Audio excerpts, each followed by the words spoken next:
be done on the floor. We're gonna try a little bit of different programming today, so you guys can sort of mix it up a little bit when you're doing it at home, instead of just doing circuit training all the time. You should also give AMRAP a try. So it stands for as many rounds as possible. Okay, so today we're gonna be, and this you can do for 15 minutes, you can do for 20 or 30 or even an hour. It really depends on how much time you have in your hand. But still, I suggest you have to do at least 6 minutes to 12 minutes of warm up if you are in my class, like what I did today. We did stairs. So best way, if you are at home, just go down the stairs. You can do 12 floors, flights of stairs with weights that you can carry, maybe 5 kgs. And then first round, you can go as fast as you can, right? Mark your time. Then on your way, as soon as you're back on the ground floor, you put down the weights and then do the same exact thing, but aim to be faster. Maybe a good timing to aim is at least 30 seconds faster than when you did it with the 5 kg weights, okay? So let's go to this AMRAP, as many rounds as possible. Again, you can also program this having a fixed number of, say, 10 repetitions for each movement, and then as many rounds as you can for, let's example, 30 minutes. Or you can also switch it up a little bit just to get your brains always focused, right? And keep you interested. You can play around with ascending numbers to back to descending. So I'd say 5 repetitions each movement. The next round you're gonna do 10 and then 15 and then 20. You can stop with 20, then back to 15, then 10, then 5, and so on. Okay, so first movement we're gonna be doing on the floor. Okay, you're gonna be on all fours. So what you want to see, right? And this is why it's good that you can video yourself too, because then you can see, because no one's watching you. Either you're in good alignment, right? You want your knees and your hips to be in beautiful straight line, and or as much as you can. Because for me, for example, I'm only guesstimating it, right? The wrist, the elbow, and the shoulder joints are also in one straight line, right? But you can sort of have a feel. Is it balanced? Okay. And then you're gonna do the first movement. You're gonna be doing quadruped, one, but you're gonna combine the crunch. Okay, so reaching and elbows to knees. 1, 2, 3, 4, and 5. And back to the center, and then you're gonna do the other side. And 1, 2, 3, 4, and 5. Now, what you do not want to feel and see is that hyper extension, right? You want to really feel like you aim for the height of your arms and the legs almost in the same level each time. You always want to play with the accuracy. And again, you may not get so accurate, but it's that feeling of you're moving with control. You're moving with precision. If you're moving with accuracy, forget about the speed first. You're engaging more. your brain and your body. Okay, next one. So that's 1 and 2, right? Number 3, you're gonna do dead bugs.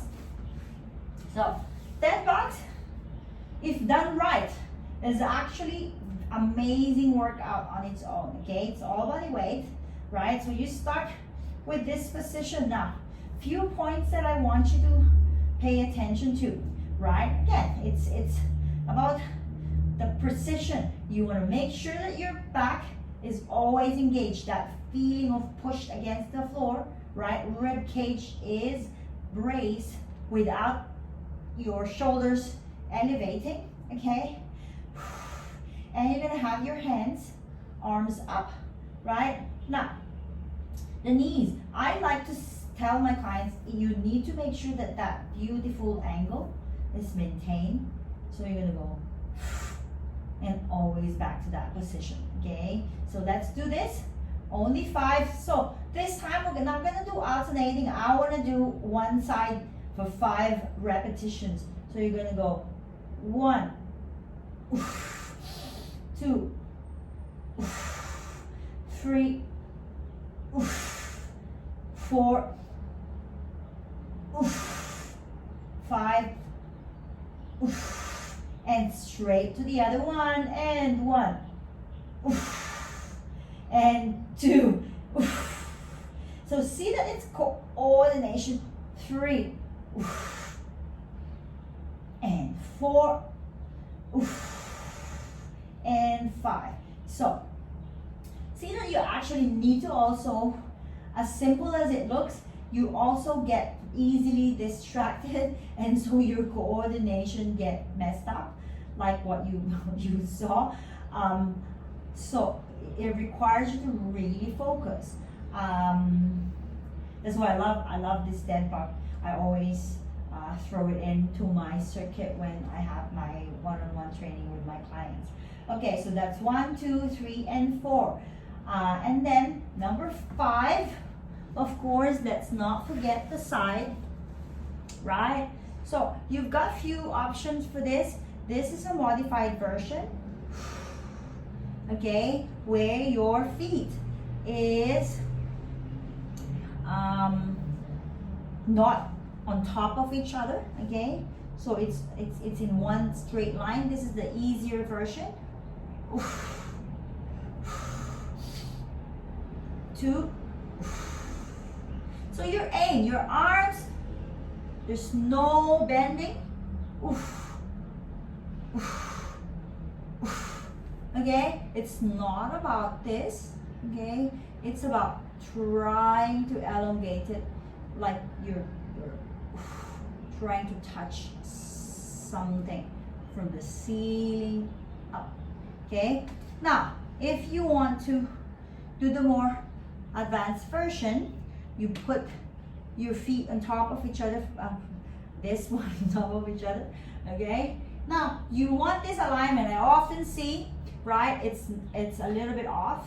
The reason being is, if you're gonna be putting them in beautiful straight line, they're gonna help each other. Your shoulders and your elbow will be receiving equal load, right? And you won't hurt your shoulders. For example, if it's this, right, it's not as accurate, right?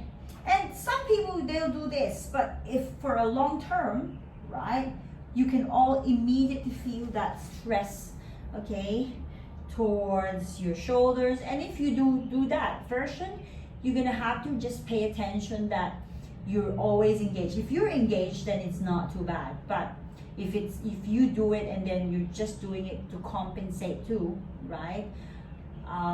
That's when injury may happen in the long term, okay? So accuracy, to the side, and 1, 2. So you may end up just getting to here, right? Because your shoulders may not allow you. It's okay. 3, 4, and 5, and rest. Okay, so, and then do the same on the other side.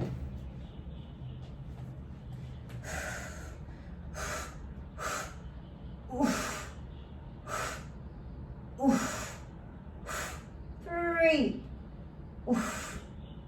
4, and 5, back down. So, like what I said, you can start with 5 repetitions, that it's equivalent to 1 round. 1 on the floor quadruped. So one side, that's 2 movements, and then phasing up your dead bugs, one side, that's 3 and 4 movements, and then side plank, one side, and then side plank the other side, that's 5 and 6 movements. So you're looking at 6 good, simple, easy movements. If you just focus on the right form, right, instead of just getting it done so fast, it's effective.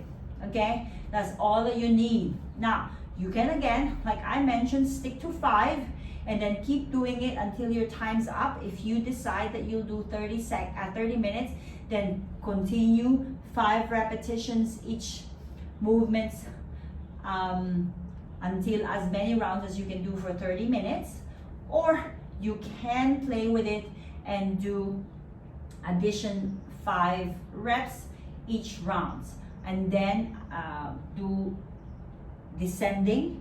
Once you say, okay, I'll stop at 20 and then go back down to 5, okay? Or just add 1 repetitions each. It really is up to you. But before you even start, my suggestion, you already have to write it down, right? So you don't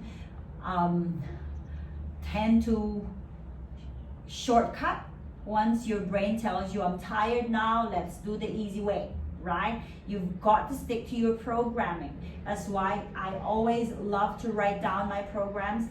So that's why I also love to give that program written, so that before you even start, I suggest you have it written in an A4 paper next to you, right? So you know, right? You know what's coming next, yeah? So thank you so much. That's it, and have fun.